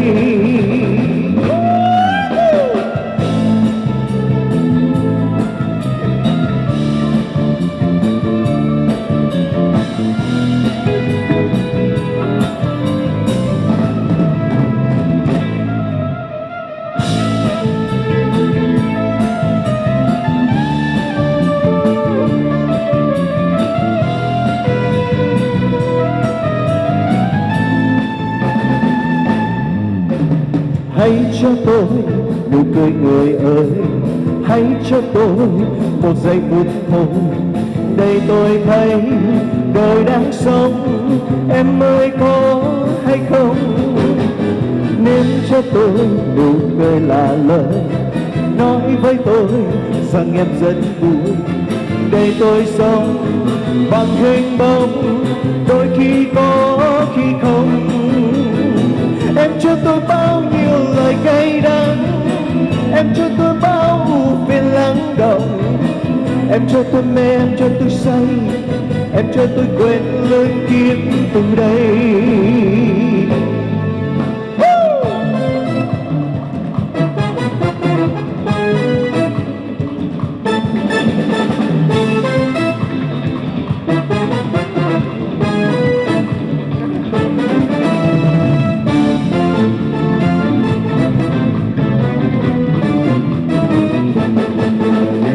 Đường đời ai biết có lúc khi đổi thay, đường tình ai hay có những đau thương mà thôi. Đường đời ai biết có lúc khi đổi thay, đường tình ai hay có những đau thương mà thôi. Đường đời ai biết có lúc khi đổi thay, đường tình ai hay có những đau thương mà thôi. Đường đời ai biết có lúc khi đổi thay, đường tình ai hay có những đau thương mà thôi.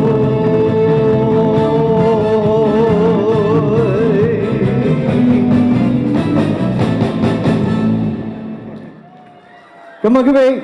Bây giờ mình nhảy tiếp với quý vị ơi. There it is. One more time.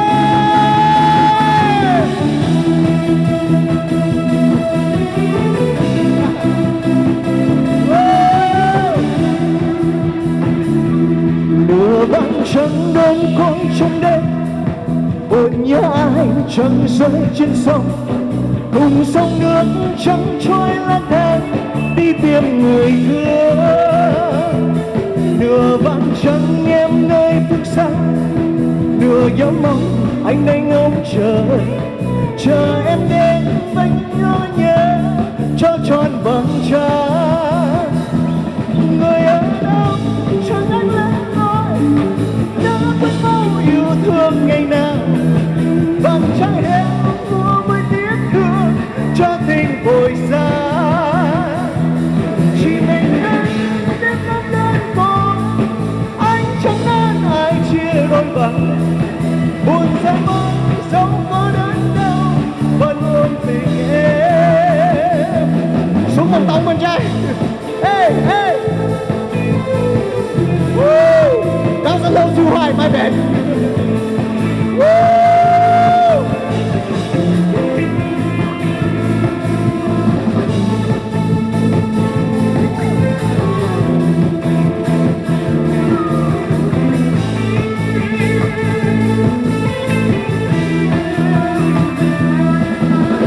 Trăng đơn côi trong đêm, buồn nhớ ai trăng rơi trên sông, cùng sông nước trắng trôi lang thang đi tìm người thương.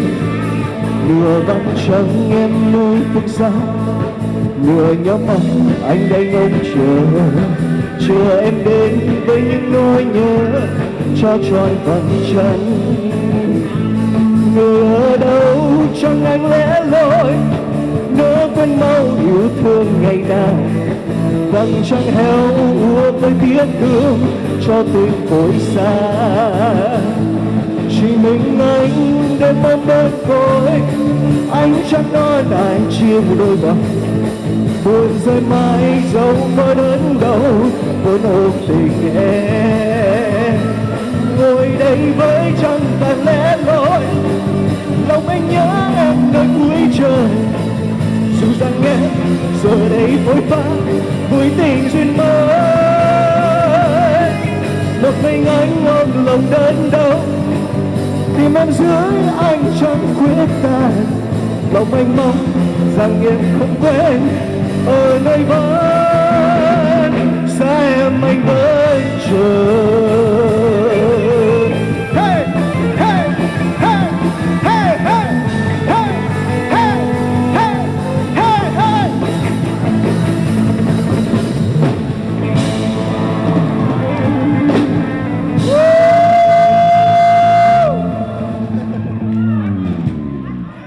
Cảm ơn quý vị thật là nhiều. Ladies and gentlemen, we will announce the winner of the silent auction. All right, the winner for the aesthetic zirconia crown is Brittany Huang. Is my wife, ladies and gentlemen. My wife, Brittany Huang, is the winner for the aesthetic zirconia crown.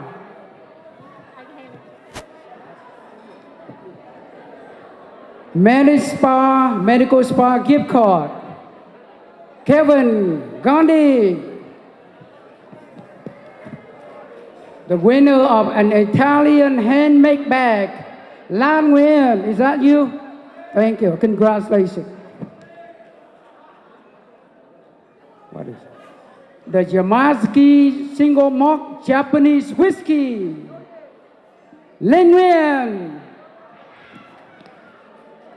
A pair of jade bracelets. John Whoops. Custom travel planning service.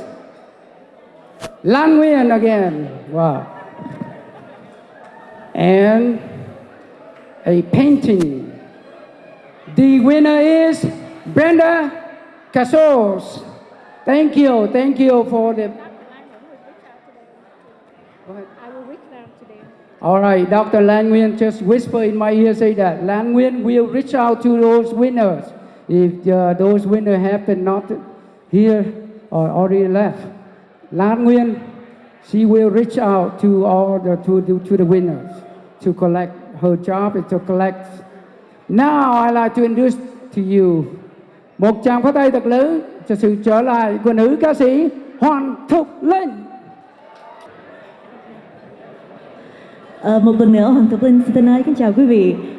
Để tiếp tục chương trình dạ vũ thì sau đây là một ca khúc rất là dễ thương của nhạc sĩ Lê Trọng Nguyễn. Ca khúc được mang tên Nắng Chiều. Xin quý vị gạt sang nhảy với thay điệu cha cha. Come on. Qua bên nước xưa lá hoa bên chiều,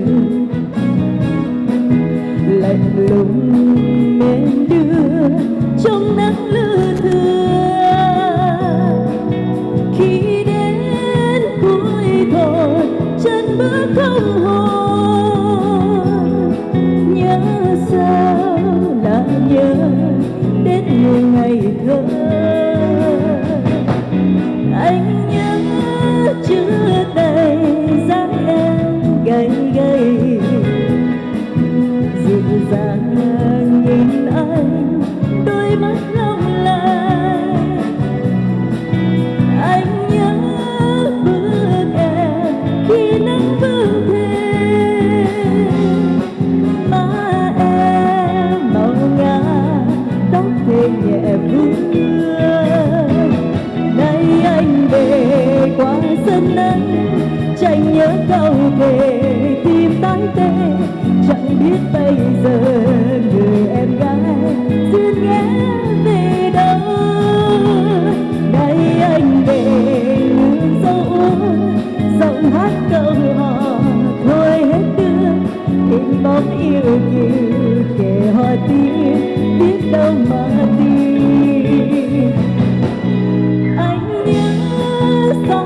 xa dưới che nắng ngàn, gợn buồn nhìn anh em nói yêu anh, mây lướt cứ trôi khi nắng vương đôi,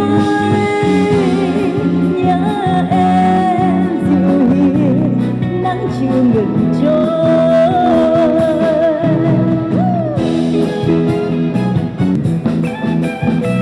Sau đây là một ca khúc của nhạc sĩ Y Mân được mang tên Tình yêu thủy thủ. Everybody up, come on! Woo!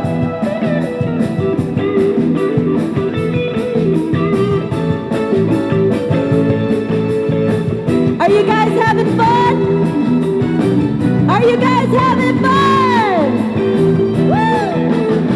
Mất em ở chung dương, thóp em như gió vội, gió nhẹ từ như hơi trôi của người yêu buồn mà duyên dáng.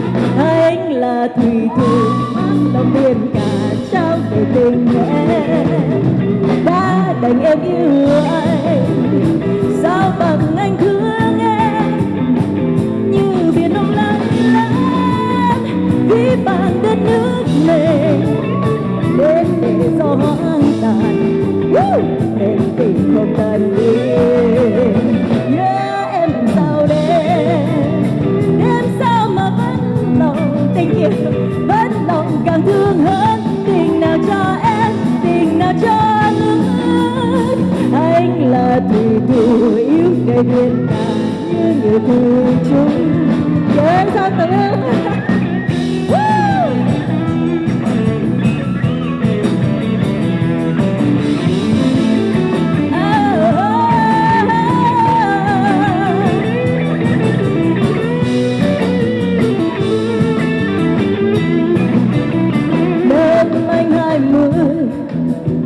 em mới sinh ra đời, ngày anh 40 em mới vừa đôi mươi. Tình đời như lúc mỉa mai, cuộc đời nhiều đắng nhiều cay, vui đó sau đây. Khi em còn trông nôi anh đã lo thiệt đời, ôi 20 năm mù hoài. Đầu vừa đêm tay gặp nhau thời duyên mai, ngờ đâu thời duyên đã lỡ rồi, lỡ tôi lỡ thay thôi ta cũng xứng đôi. Thôi thôi chưa kịp sau năm anh 20 em mới sinh ra đời, ngày anh 40 em mới vừa đôi mươi. Tình đời như lúc mỉa mai, cuộc đời nhiều đắng nhiều cay, vui đó sau đây. Guitar!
Thưa quý vị, anh Phạm Đăng Khoa là một nha sĩ mà cũng là cái nghề của anh là nghề nha sĩ, nhưng mà anh hình như anh hát nhiều hơn là anh nhổ răng. Thưa quý vị, xin mời quý vị thưởng thức những dòng nhạc của Phạm Đăng Khoa.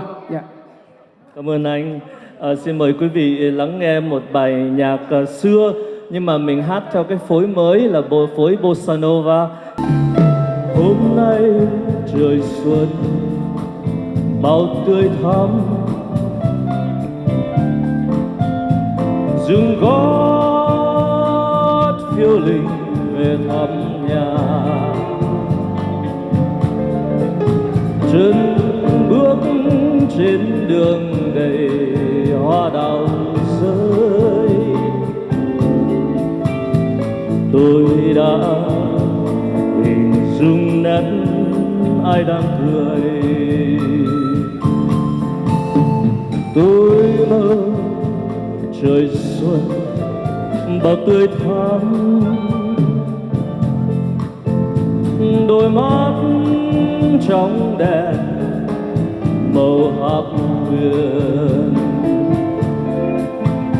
làn tóc mấy chiều cùng gió ngàn dâng sóng, giao xuyên đôi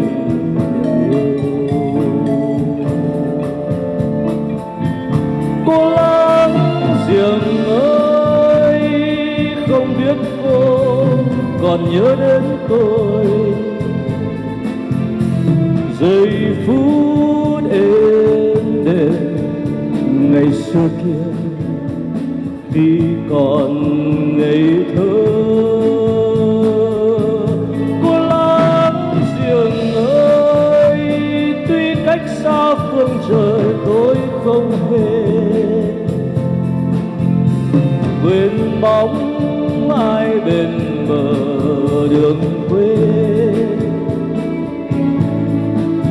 Đôi mắt đăm đăm chờ tôi về. Năm xưa khi tôi bước chân ra đi, đôi ta cùng đứng bên hàng tường vi. Em nói rằng em sẽ chờ đợi tôi,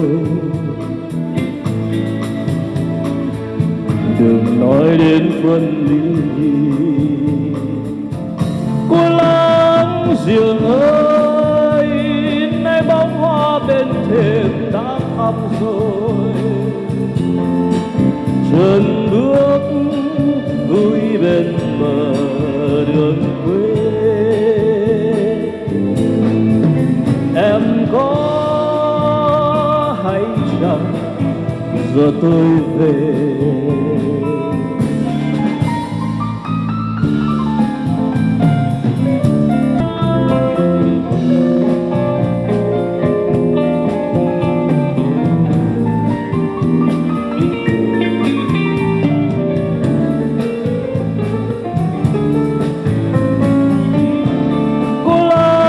Giềng ơi, không biết cô còn nhớ đến tôi. Giây phút êm đềm ngày xưa kia khi còn ngây thơ. Cô láng giềng ơi, nay mối duyên cờ đành lỡ làng rồi.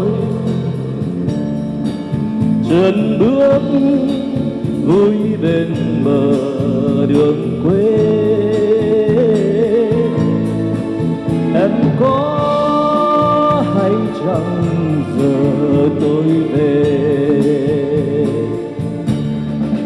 Chân bước vui bên bờ đường quê.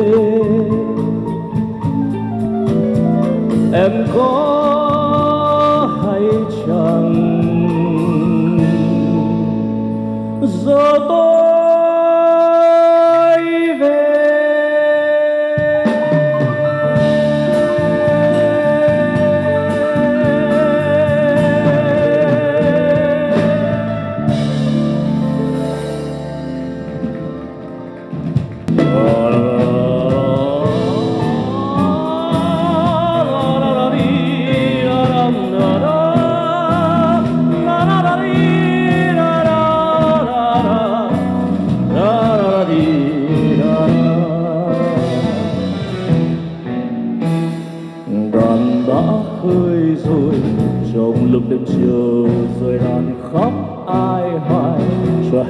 lòng tôi ăn nhớ những người, những sắc hương tàn phai đàn cố ngồi lời cho giấc mơ còn lời ôi. Nghe tiếng đàn reo mà thương người, nghe tiếng cười reo xót xa đời, nhớ nhung đau thương mà thôi. Người phụ nữ người xưa mến thương người, nhớ tới hôm đêm kinh đô chưa qua đời, nhớ tới đôi môi hồng tươi, nhớ tới xa xôi nay đã xa rồi. Người phụ nữ người bên gốc lên hẹn, bát ngát hương đêm cho tay say mềm, nhịp nhàng reo trên sàn đêm rộn ràng nghe bao lời điên của khách giang hồ say triền miên. Ta ghi cho tan vỡ trái tim này, cho người ăn chơi nhíu đôi lông mày, ta cười cho xanh ngát kiếp lửa đầy, cho người phụ nữ khóc tâm thân gầy. Chưa nói yêu nhau mà lòng đã đau, chưa biết để say mà tình đã bay, chưa uống môi em mà hôn đã quên, đã qua một đêm.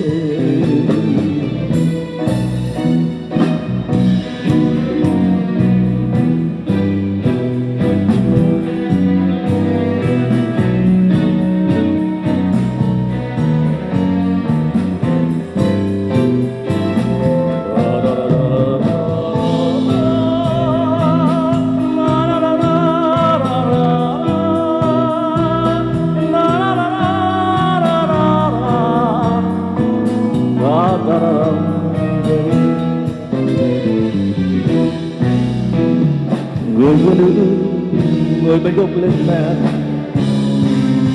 mắt ngắt hương tên cho tay say mềm, nhịp nhàng reo trên pha đêm rộn ràng nghe bao lời điên của khách giang hồ say triền miên. Hoa ghi cho tan vỡ trái tim này, cho người ăn chơi nhíu đôi lông mày, ta cười cho xanh ngát kiếp lưu đầy, cho người phụ nữ khóc tâm thân gầy. Chưa nói yêu nhau mà lòng đã đau, chưa biết mê say mà tình đã bay, chưa uống môi em mà hôn đã quên, đã qua một đêm. Đàn đã khơi rồi trong lúc đêm tan rơi, đàn khóc ai hoài cho heo hoàn lòng cười đàn nhớ những người, nhưng sắc toàn phải đàn cố ngôi lời cho giấc mơ còn lời ôi. Nghe tiếng cười reo ôi, nghe tiếng cười reo đã qua một đêm. Thank you. Tiếng hát của Phạm Đăng Khoa cũng đã kết thúc chương trình tiệc Gala tối hôm nay. VAMA Gala 2022, kính thưa quý vị. Và một lần nữa chúng tôi xin được cảm ơn tất cả đã đến tham dự chương trình tiệc Gala VAMA 2022. Và chúng tôi một lần nữa xin được cảm ơn âm thanh, ánh sáng, anh Tài, ban nhạc Phương Đông và hai ca sĩ chính của chương trình tối hôm nay. Đó là Hoàng Thục Linh và Justin Nguyễn. Và không quên cảm ơn một lần nữa, cảm ơn tiếng hát của Phạm Đăng Khoa. Thank you everyone. And we also thank you the hotel staff of the Intercontinental Houston Medical Center, Houston. Thank you so much. Have a good night.